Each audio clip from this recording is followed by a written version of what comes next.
Let me ask you, here at FSU, you pretty much allowed to speak? Yes! All right, well, that's good, because you don't go to these people's colleges where other stuff has happened. This is Greg Lukianoff. He runs a group called FIRE, which stands for Foundation for Individual Rights in Education. And you come to the aid of students who get censored. So students get censored? All the time. Students get in trouble for the most minor things. For publicly reading a book was one of the things I was talking about when I came on your show previously. Florida State University, by the way, actually has red light speech codes. Codes that would be laughed out of court if they were challenged. What's a red light speech code? A red light speech code is the way we rate codes that are unconstitutional on public campuses and don't live up to constitutional values on private ones. So what do they forbid? I believe it's something about offensive or hurtful comments. But you can see your code at thefire.org. You can check out everything that's happened at Florida State University. But that's the thing, is everybody thinks that their school's the exception. Don't we want the adults, the central planners, to protect us from offensive comments? And this is one of the amazing things that happens like a day follows night, that when you have these codes in place, shock upon shock, the administrators tend to ban the speech that's offensive to them, that criticizes them, that in some cases recently, for example, Arizona State University, that criticized tuition hikes. It's amazing how self-serving these can be. And if you banned offensive speech, that would take away much of what goes on in sports events. Well, it does seem that the overall principle is make everybody guilty in advance.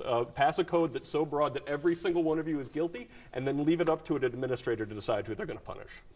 All right, now let's go to two students from other schools who turned to FIRE for help. Eric Phillips is from Auburn University. You got in trouble for putting a Ron Paul poster banner in your dorm room window. And Chris Morbitzer from the University of Cincinnati, you wanted to collect signatures for a petition drive. Sounds harmless enough.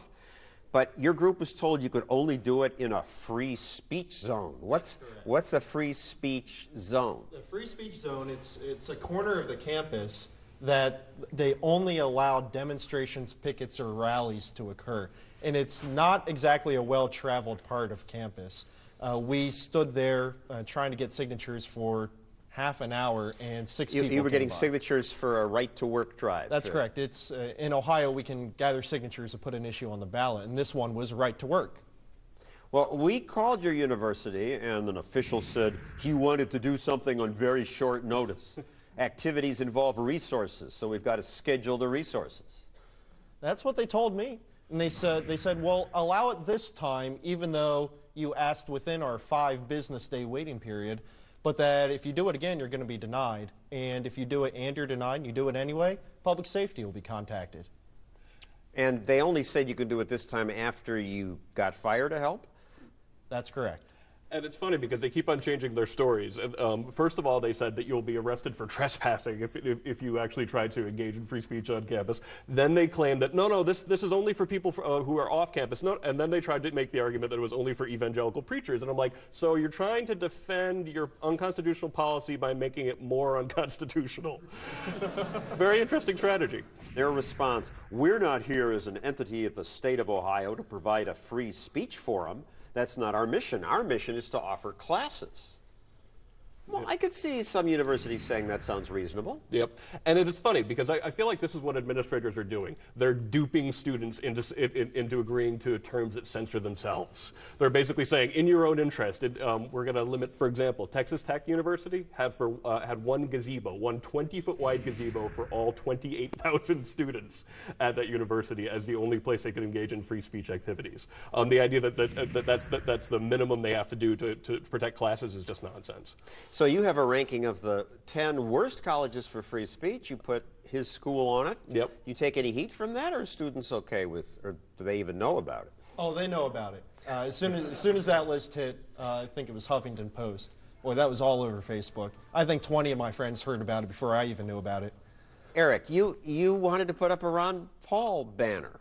Yeah, 6 months ago I put up a Ron Paul banner, and within 3 hours I was told I had to take it down. However, the last election, somebody had an Obama Hope banner in their window all throughout the whole year, and he wasn't told to take his down. So this is selective censorship right here. They're silencing. Maybe they changed the policy since then. They did indeed. But throughout my whole dorm building that I was in, people left their Auburn banners in their window for 4 months afterwards. And well, they told us all materials, regardless of content, are prohibited from being posted in residence hall windows. Well, I seem to be the only exception for that. They enforce that policy only on me, not the sororities or the football players in my dorm. Well, they seem to imply they just haven't gotten around to the others yet. Yeah. Well, yeah, they came into my room within 3 hours of me putting it up and said he had to watch me take it down. However, everybody else's was up for about 4 months. It wasn't until the second letter from Fire that they started to take it down, but that didn't last for long either. They put it right back up after a month. Greg, this has happened other places. This happens all over the place, and we even have it on the back of a T-shirt. The university is already doing the right thing. They always claim this, that it's like, no, this has always been our policy. It's like, no, you didn't like a poster, you had it taken down, then you claim this was always a controlling policy. When we have evidence, that they just kept on letting other people put up other signs, the one thing you couldn't put up was Ron Paul. In 2003, the University of Alabama ended a ban on window decorations after students protested by hanging American flags. Well, the nice thing is that's how they protested the ban on window decorations, which was so clever, and I wish they would actually get that do that at Auburn, is that all the students went, are you trying to tell us we can't put stuff on our windows? How about you tell us all to take down the American flag? And they went, oh, we give up.